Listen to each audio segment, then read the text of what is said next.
Assalamualaikum warahmatullahi wabarakatuh. Perkenalkan, nama saya Dela Midiara dengan NPM C1C023077 dari kelas 5E. Nah, pada kesempatan kali ini kita akan melanjutkan lagi dari materi mata kuliah akuntansi keuangan lanjutan dengan materi bab terakhir bab 12 yakni segmen operasi.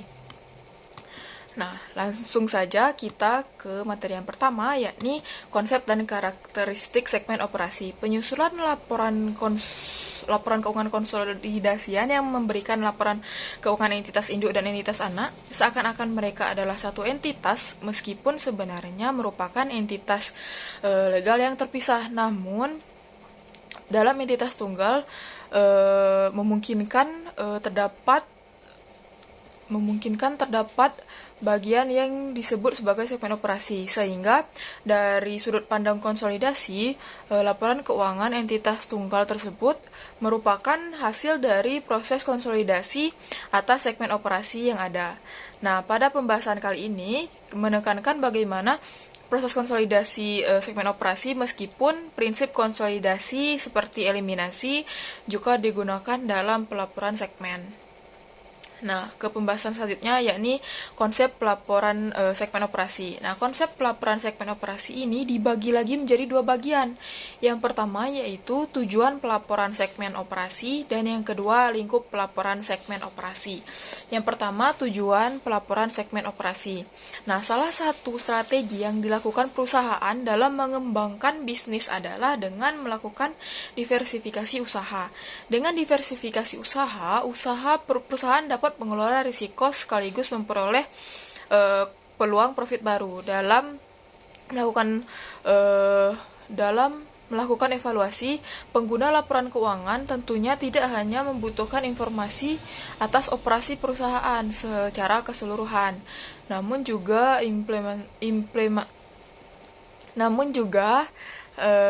informasi atas portofolio yang ada. Menurut PSAK 5, entitas mengungkapkan informasi yang memungkinkan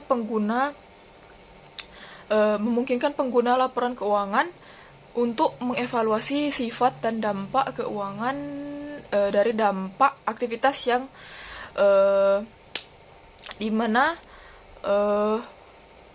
mana entitas terlibat dan di lingkungan ekonomi di mana entitas beroperasi. Nah, yang kedua, lingkup pelaporan segmen operasi. PSAK 5 hanya wajib diterapkan oleh entitas yang memperdagangkan insinyur hutang atau ekuitas di pasar publik. Untuk entitas privat tidak diwajibkan menerapkan PSAK 5 karena informasi portofolio usaha atas sistem operasi relatif mudah diperoleh secara langsung oleh pemegang saham privat. Nah, tidak seperti halnya pemegang saham publik, meskipun hanya diwajibkan pada emiten dan perusahaan publik, entitas lain dapat juga menyusun pelaporan keuangan segmen secara sukarela, namun harus sesuai dengan ketentuan dalam PSAK 5. Nah, jika entitas tersebut memilih untuk mengungkapkan informasi tentang segmen yang tidak mematuhi ketentuan PSAK 5, maka entitas tersebut tidak menjelaskan informasi tersebut sebagai informasi segmen. Nah, kemudian selanjutnya definisi segmen operasi. Nah, tidak semua portofolio usaha tidak semua portofolio usaha atau bagian dari sebuah entitas memenuhi definisi segmen operasi. Nah, menurut PSAK 5, segmen operasi adalah satu komponen dari entitas yang pertama terlibat dalam aktivitas bisnis yang mana memperoleh pendapatan dan menimbulkan beban. Nah, termasuk pendapatan dan beban yang terkait dengan transaksi dengan komponen lain dari entitas yang sama. Yang kedua, hasil operasi dikaji ulang secara reguler oleh pengambil keputusan operasional atau Chief Operation Maker atau CODM untuk membuat keputusan tentang sumber daya yang dialokasikan pada segmen tersebut dan menilai kinerjanya. Ketiga, tersedia informasi keuangan yang dapat dipisahkan.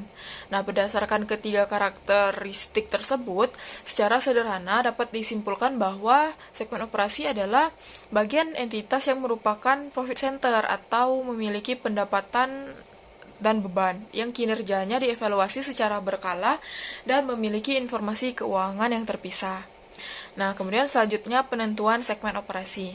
Nah, untuk menentukan apakah suatu bagian dari entitas merupakan segmen operasi, maka perlu mempertimbangkan beberapa aspek sesuai dengan definisi dan karakteristik yang telah kita bahas sebelumnya.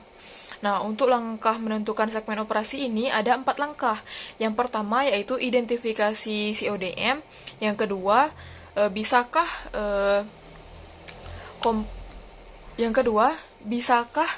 komponen dari entitas menghasilkan pendapatan dan dimuatkan biaya dari aktivitas bisnisnya. Yang ketiga, apakah hasil operasi atas komponen di entitas ditelaah secara teratur oleh CODM sebagai dasar untuk alokasi sumber daya dan penilaian kinerja. Dan yang keempat, apakah informasi keuangan yang terpisah tersedia untuk komponen dari entitas.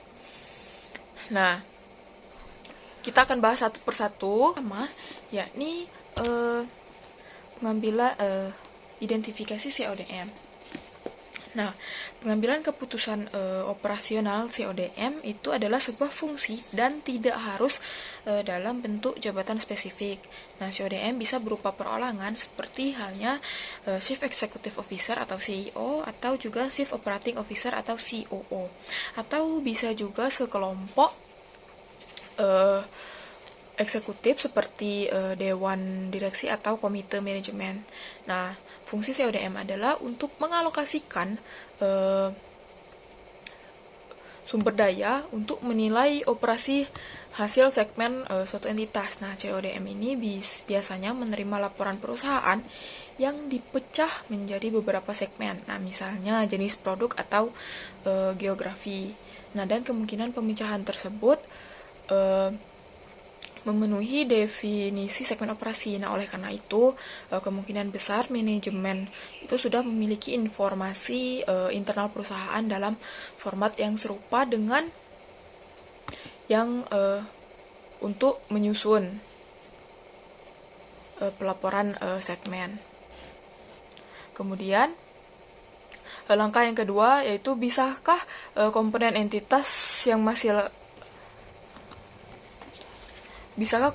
dari entitas menghasilkan pendapatan dan mengeluarkan biaya dari aktivitas bisnisnya. Nah, bagian dari entitas yang memenuhi kriteria segmen operasi harus dapat menghasilkan pendapatan sekaligus beban atau yang dikenal dengan istilah profit center. Jika bagian satu entitas belum menghasilkan pendapatan karena baru beroperasi, namun diharapkan menghasilkan pendapatan di masa depan, merupakan segmen operasi. Namun bagian dari entitas yang mungkin tidak diharapkan menghasilkan pendapatan di masa depan atau disebut dengan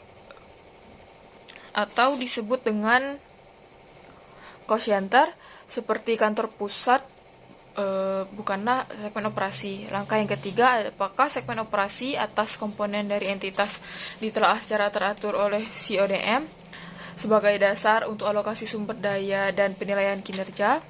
Nah, sebuah komponen dari entitas itu ditelaah secara teratur oleh CODM. Nah, kemungkinan merupakan segmen operasi, ada beberapa kemungkinan timbul masalah dalam mengidentifikasi segmen operasi, yakni sejauh mana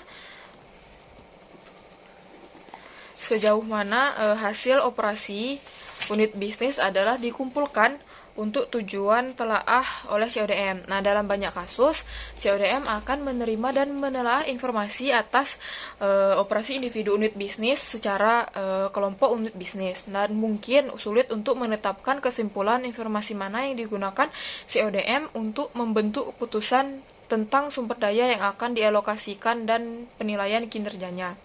Nah, langkah yang terakhir, yang keempat, apakah informasi keuangan yang terpisah tersedia untuk komponen dari entitas? Nah, Informasi keuangan atas komponen entitas harus dapat dipisahkan sehingga pengukuran kinerja dan bagian dari alokasi sumber daya dapat ditelaah oleh CODM. Nah, informasi yang dipisahkan tersebut harus dapat dirinci untuk membantu CODM dalam melakukan telaah kinerja dan alokasi sumber daya.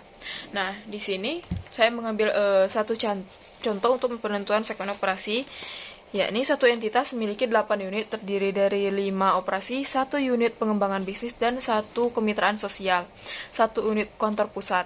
Nah, 5 unit operasi transition 5 unit operasi, unit kemitraan sosial, dan unit pengembangan bisnis menghasilkan pendapatan dan beban, sementara kantor pusat hanya memiliki beban. Nah, 5 unit operasi tersebut dikelompokkan menjadi 3 divisi. Masing-masing dari 3 divisi memiliki manajemen yang melapor langsung ke CODM, kecuali unit kemitraan sosial. Kelima unit operasi dan 2 unit lainnya dinilai kinerjanya dan alokasinya sumber daya secara berkala oleh CODM, yang merupakan komite manajemen yang beranggotakan 3 direktur. Nah, CODM bertugas melakukan evaluasi kinerja dan alokasi sumber daya entitas secara berkala. Nah, semua unit memiliki informasi keuangan terpisah kecuali unit pengembangan bisnis. Nah, berdasarkan langkah-langkah yang telah dibahas, maka contoh tersebut dapat dianalisis dengan langkah pertama, mengidentifikasi CODM. Nah, terdapat CODM yakni berupa komite manajemen yang beranggotakan 3 direktur yang bertugas melakukan evaluasi kinerja dan alokasi sumber daya entitas. Nah, langkah yang kedua, bisakah komponen dari entitas pendapatan menghasilkan dan mengeluarkan biaya dari aktivitas bisnisnya? Nah, dari contoh tadi, langkah kedua, semua 5 unit operasi, 1 unit kemitraan sosial, dan 1 unit pengembangan bisnis menghasilkan pendapatan dan beban, sementara kantor pusat bukan merupakan segmen operasi. Nah, untuk langkah yang ketiga, yaitu apakah hasil operasi atau komponen dari identitas. Nah, dari langkah ketiga itu, dari 7 unit yang tersisa, semuanya menyampaikan laporan secara berkala kepada CODM untuk ditelaah dan dievaluasi, kecuali unit kemitraan sosial. Nah, oleh karena itu, unit kemitraan sosial bukanlah segmen operasi. Langkah yang keempat atau yang terakhir, dari 6 unit yang tersisa, nah, unit pengembangan bisnis tidak memiliki informasi keuangan yang terpisah karena sebagian informasi bercampur dengan informasi keuangan pada unit kantor pusat. Nah, masuk ke pembahasan baru, yakni penggabungan atas segmen operasi. Nah, jika beberapa komponen entitas memiliki kriteria segmen operasi, 2 atau lebih segmen operasi tersebut dapat digabungkan sebagai satu segmen jika yang pertama, penggabungan atau agregasi dapat memberikan informasi kepada pengguna laporan keuangan yang memungkinkan mereka mengevaluasi unit bisnis dan lingkungan di mana entitas beroperasi. Nah, yang kedua, segmen operasi tersebut memiliki karakteristik operasi ekonomi yang serupa. Kemudian yang ketiga, segmen operasi tersebut serupa dalam setiap hal. Yang pertama, sifat produk dan layanan. Yang kedua, sifat proses produksi. Yang ketiga, jenis atau kelompok pelanggan untuk produk dan jasanya. Yang keempat, metode yang digunakan untuk mendistribusikan produk dan menyediakan jasanya. Dan yang terakhir, jika dapat diterapkan, sifat lingkungan peraturan, misalnya perbankan, asuransi, atau utilitas produk. Nah, kemudian segmen dilaporkan. Segmen dilaporkan adalah segmen yang dilaporkan secara terpisah, yakni jika memenuhi kriteria sebagai suatu segmen operasi dan melebihi ambang batas kuantitatif. Nah, jika suatu entitas memiliki 15 segmen operasi, apakah seluruhnya diungkapkan secara terpisah? Nah, untuk mengungkapkan informasi semua segmentasi operasi tersebut akan membutuhkan tempat yang cukup banyak dalam laporan keuangan dan beban.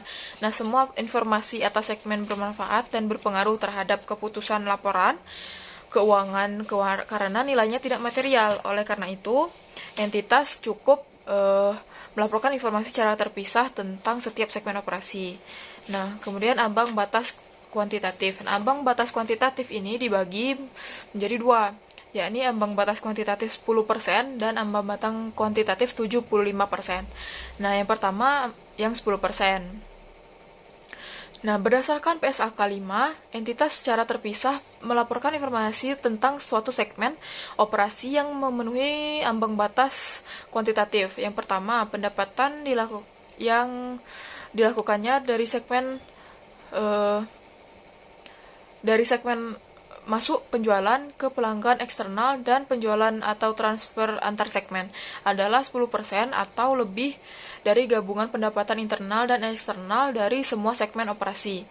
Nah, yang kedua, jumlah absolut dari laba atau rugi yang dikeluarkan yang dilaporkan dari segmen adalah 10% atau lebih dari jumlah yang lebih besar dari jumlah absolut. Nah, yang ketiga, memiliki aset 10% atau lebih dari gabungan aset seluruh segmen operasi. Nah, suatu segmen yang pendapatannya kurang dari 10% dari pendapatan keseluruhannya tetap tidak perlu dilaporkan terpisah jika aset segmen tersebut lebih dari 10% aset keseluruhan. Nah, demikian juga apabila suatu segmen dari laba kurang dari 10% dari laba keseluruhan, tetap tidak perlu dilaporkan terpisah jika pendapatan segmen lebih dari 10% atas pendapatan secara keseluruhan. Selanjutnya, ambang batas 75%.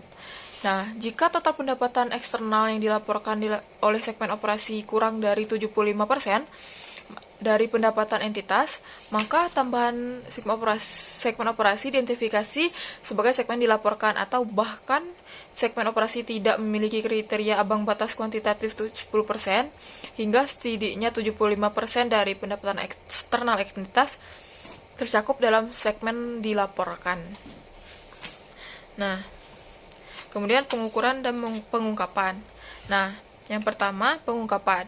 Berdasarkan PSAK 5, pengungkapan atas segmen operasi berujuk pada fungsi prinsip utamanya, ini entitas mengungkapkan informasi untuk mengizinkan para pengguna laporan keuangan mengevaluasi sifat dan dampak keuangan atas aktivitas bisnis yang mana entitas terlibat dan lingkungan ekonomi di mana entitas beroperasi. Untuk memenuhi prinsip utama tersebut, entitas mengungkapkan hal-hal yang pertama, informasi umum, yakni faktor-faktor yang digunakan untuk mengidentifikasi segmen yang dapat dilaporkan milik entitas, termasuk dasar organisasi. Nah, kemudian yang kedua, pertimbangan yang dibuat oleh manajemen dalam menerapkan kriteria penggabungan. Nah, hal ini termasuk deskripsi tingkat segmen operasi yang digabungkan dengan cara ini dan indikator ekonomi yang telah dinilai dalam menentukan bahwa segmen operasi digabungkan memiliki karakteristik ekonomi yang serupa. Yang ketiga, jenis produk yang jasa yang menghasilkan pendapatan untuk dari setiap segmen dilaporkan. Nah,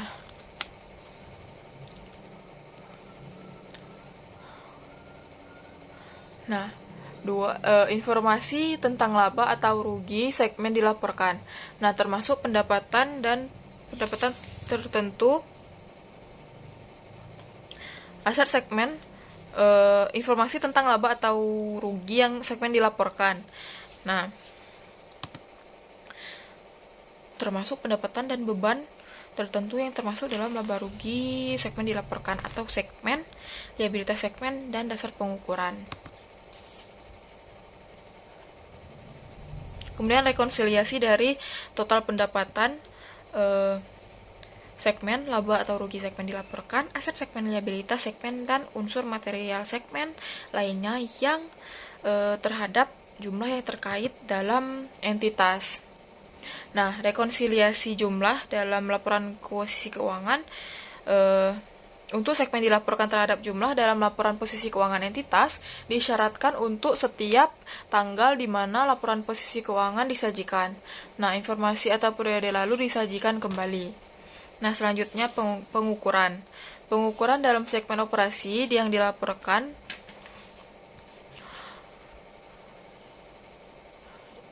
mengikuti bagaimana pengukuran untuk kepentingan pengambilan keputusan untuk mengalokasikan sumber daya kepada segmen dan menilai kinerjanya disampaikan kepada CODM. Nah, berdasarkan pengukuran tersebut, entitas melakukan rekonsiliasi dalam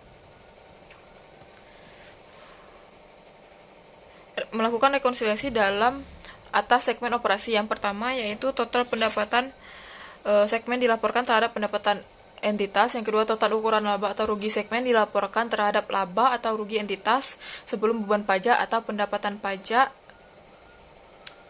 dan operasi dihentikan. Yang ketiga, total aset segmen dilaporkan terhadap aset entitas. Yang keempat, total liabilitas segmen dilaporkan terhadap liabilitas entitas jika liabilitas segmen dilaporkan. Dan yang terakhir, total jumlah dalam segmen dilaporkan untuk setiap informasi unsur material yang diungkapkan terhadap jumlah terikat dalam entitas. Nah, untuk yang terakhir ada pengungkapan pada level entitas. Nah, pengungkapan pada level entitas ini dibagi menjadi 3, yakni informasi produk dan jasa, informasi wilayah geografis, dan yang ketiga informasi pelanggan utama. Nah, yang pertama informasi produk dan jasa. Nah, entitas melaporkan pendapatan dari pelanggan eksternal untuk setiap produk dan jasa atas setiap kelompok produk dan jasa yang serupa, kecuali informasi yang diperlukan tidak tersedia dan biaya untuk mengungkapkannya akan lebih besar. Nah, kemudian yang kedua, informasi wilayah geografis. Nah, entitas itu melaporkan informasi geografis berikut, kecuali jika informasi yang diperlukan tidak tersedia dan biaya untuk mengungkapkan jauh lebih besar. Yang pertama, pendapatan dari pelanggan eksternal yang diatribusikan kepada negara domisili entitas. Dan yang kedua,